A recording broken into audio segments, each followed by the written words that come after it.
Hallelujah, सबको जय मसीह की, प्रेज द लॉर्ड। मेरा नाम पॉल तारिक खान है और फिर एक नई वीडियो में मैं आपके सामने आया हूं मेरे प्रिय भाई बहनों। आज मैं बताना चाहता हूं आपको कि यीशु पास ही थे फिर भी चमत्कार क्यों रुका। आज इस थंबनेल और टाइटल को पढ़कर आप कुछ अजीब सा आपको महसूस हुआ होगा कि यीशु के होते हुए भी चमत्कार क्यों नहीं हो पा रहा। तो मत्ती 13 अध्याय 54 और 58 वचन में हम देख सकते हैं कि और वह वहां उनके अविश्वास के कारण बहुत से चमत्कार ना कर सका। मत्ती 13 अध्याय 58 वचन है ये। मालूम है आपको कभी कभी चमत्कार क्यों नहीं होते? मालूम है आपको? आपकी कमी और विश्वास की कमी के घटी के कारण। ध्यान दीजिए, ये नहीं लिखा है कि यीशु नहीं कर सकता, लिखा है कि चमत्कार रुक गया। भूमिका ये बहुत चौंकाने वाला सत्य है कि यीशु मसीह समय सामने खड़े थे, वचन सुना रहे थे, फिर भी चंगाई नहीं हुई, मुक्ति नहीं हुई, चमत्कार नहीं हुआ। बस सवाल ये नहीं है कि यीशु में सामर्थ कम थी, सवाल ये है कि लोगों के दिल बंद क्यों थे। मेरे प्रिय भाई बहनों, चमत्कार क्यों रुका? पहला कारण क्या है? क्योंकि जान पहचान ने विश्वास को मार दिया। क्या ये वही बड़ी का पुत्र नहीं? मत्ती 13 अध्याय 55वां वचन कहता है, नाजरत के लोग बोले, हम इसे जानते हैं, ये तो यही बड़ा हुआ है, इसमें नया क्या है? उन्होंने यीशु को प्रभु नहीं माना, उन्होंने सिर्फ आम आदमी समझा। और अति प्रत्यय क्या है मालूम है इसका? विश्वास का सबसे बड़ा शत्रु है। उपस्थिति काफी नहीं है, विश्वास जरूरी है। वह वहां बहुत से चमत्कार ना कर सका। मत्ती 13 अध्याय 58वां वचन बताता है इस बात को। सच्चाई यह है, यीशु पास थे, वचन सच्चा था, सामर्थ उपलब्ध थी, लेकिन विश्वास की अनुमति नहीं थी। समझ रहे हैं मेरी बात को? अब विश्वास बिना उसे प्रसन्न करना असंभव है। इब्रानियों 11 अध्याय 6वां वचन कहता है, समझ रहे हैं, अविश्वास यीशु को दुखी करता है और वह उनके अविश्वास पर अचंभा करता था। ये मैं नहीं कहता, ये बाइबल कहती है। मरकुस 6 अध्याय 6वां वचन बोलता है। सोचिए, यीशु अन्य अंधों की आस्था देखी, पर कोढ़ियों की पुकार सुनी, विश्वास देखकर चंगे हुए, पर यहाँ वह अचंभित हो गए क्योंकि अविश्वास था। अविश्वास यीशु को रोकता नहीं, पर हमारे जीवन में काम करने से रोक देता है। इस बात को ध्यान रखें मेरे भाइयों, मेरी बहनों। आज ये बहुत बड़ी सीख है कि बहुत से चमत्कार क्यों रुक जाते हैं हमारी जिंदगी में। मालूम है आपको? इसलिए नहीं रुकते कि यीशु चमत्कार नहीं कर सकता, पर इसलिए रुक जाते हैं क्योंकि हमारा अविश्वास कहीं ना कहीं आ जाता है। चमत्कार पहले दिन में क्या रोकता है मालूम है? फिर हालात में। नाजरत में दिल बंद थे, सोच घमंडी थी, सम्मान नहीं था, नबी अपने देश में ही आदर नहीं पाता। यीशु ने कहा था मत्ती 13 अध्याय 57वां वचन, जहां आदर नहीं वहां सामर्थ रुक जाती है।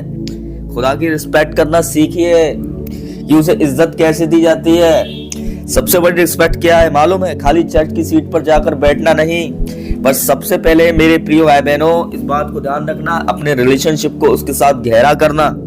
आज बहुत से लोग चर्च की सीट पर बैठे हुए हैं, पर संबंध ना के बराबर है। लोगों को नोटिस करने में उनकी जिंदगी निकल जा रही है। लोगों की जिंदगी, बहुत से लोगों को मैं देखता हूं कि शौक है दूसरों की जिंदगियों में झांकने का, और इस कारण वो खुदा से संबंध नहीं बना पाते हैं। ये बिल्कुल अनरिस्पेक्ट वाली बात है। रिस्पेक्ट करना है ना, उसके साथ संबंध बनाए, लोगों की जिंदगियों में झांकना बंद कर दें। मैं बताना चाहता हूं, ये अपने अविश्वास के कारण बहुत से चमत्कार नहीं दिख सके। क्यों? क्योंकि इन्हें दूसरों की जिंदगियों में झांकने का शौक था। इसलिए यीशु ने कहा, नबी अपने घर में आदर नहीं पाता। क्यों नबी कहा उसने अपने आप को? क्योंकि लोग उसे नबी के रूप में ही मस्त समझ रहे थे, तो नबी वाला ही रिजल्ट देखने को मिला। आज की कलीसिया के लिए चेतावनी क्या है मालूम है? आज भी बहुत से लोग कहते हैं, हम तो बचपन से ही चर्च जाते हैं। बोलते हैं ना, हम पीढ़ी से पीढ़ी बोलते आ रहे हैं ना, हम तो बचपन से चर्च जाते हैं। ये सब हमने सुना है, हर रविवार की यही बात होती है। यही सोच चमत्कार को रोक देती है। जब आप अपने आप को समझने लगते हैं, आई एम बोर्न क्रिश्चियन, मैं तो जन्म से ही ईसाई हूँ, मैं जन्म से ही मसीह हूँ। अगर जन्म से ही आप मसीह होते ना, तो यीशु बाइबल में ये नहीं कहता कि निकोदेमुस से कि तुझे नए सिरे से जन्म लेना जरूरी है। आपका, शायद मैं मानता हूं, आपका परिवार में, आपका क्रिश्चियन परिवार में जन्म हुआ है, पर आज भी आपको नया जन्म लेने की जरूरत है। मालूम है, असली बॉर्न क्रिश्चियन उसे बोलते हैं जिसने जो मन फिरा चुका है, उसे नहीं जो क्रिश्चियन फैमिली में बैकग्राउंड में जो जन्म लेता है। मेरे प्रिय भाई बहनों, यीशु को जानना और यीशु से प्रभावित होना दोनों अलग अलग बातें। मालूम है आपको, जहां विश्वास मिला वहां चमत्कार रुका नहीं, है ना। अंधा बिरतेमी को देखो, यीशु मुझ पर दया कर, मरकुस 10 अध्याय। सैनिक बस वचन कह दे, मत्ती 8 अध्याय में सूबेदार देखो। स्त्री देखो जिसे 12 वर्ष से लहू बहने का रोकता, मैं तेरे वस्त्र को छू लूंगी, मरकुस 5 अध्याय में उसकी घटना देख सकते हैं, तो मैं चंगी हो जाऊंगी। तो मैं बताता हूं, मैं आपको एक बात कहना चाहता हूं, यीशु पास ही थे फिर भी चमत्कार क्यों रुक गए थे। आज की कलीसिया के लिए आत्मा को झकझोर देने वाला संदेश है, इस बात को ध्यान रखना।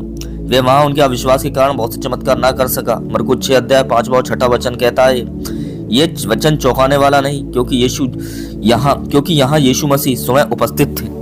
हम अक्सर सोचते हैं कि अगर यीशु सामने हो तो चमत्कार अपने आप ही हो जाएगा, अगर सभा हो तो प्रचार हो, प्रार्थना हो तो सब बदल जाएगा। लेकिन बाइबल कहती है यीशु पास थे फिर भी चमत्कार क्यों रुक गए। प्रश्न ये नहीं था कि यीशु कहाँ थे, प्रश्न ये था कि लोगों के दिल कहाँ थे, उनका हृदय कहाँ था, उनका विश्वास कहाँ था। मेरे प्रिय भाई, और आज आपका भी विश्वास, यीशु तो वहां है जहां आप प्रार्थना कर रहे हैं, पर चेक करिए, जांचिए आपका हृदय कहाँ है, कहीं बाहर तो नहीं है। यीशु पर ये ना जांचिए। जान पहचान ने विश्वास को कैसे मार दिया मालूम है आपको। क्या ये बड़े ही नहीं, उसे वो आम आदमी समझ रहे थे, है ना। अगर वो उसे समझ लेते कि यही हमारा प्रभु है तो बहुत से चमत्कार हो जाते वहां पे। क्या ये मरियम का पुत्र नहीं, वो इंसान का बच्चा समझ रहे थे उसे। अगर वो इस बात पे कह देते नहीं ये इंसान का नहीं है, ये जिंदा पिता परमेश्वर का पुत्र है जिसे परमेश्वर ने इस धरती पर भेजा है। मरकुस 6 अध्याय 3 वचन कहता है, नाजरत के लोग बोलते हैं हमने इसे बड़ा होते देखा है, हम इसके परिवार को जानते हैं। समस्या यही इससे थी, उन्होंने यीशु को उद्धारकर्ता नहीं साधारण आदमी समझ लिया। तो मैं बताना चाहता हूं आपको, हालेलुया,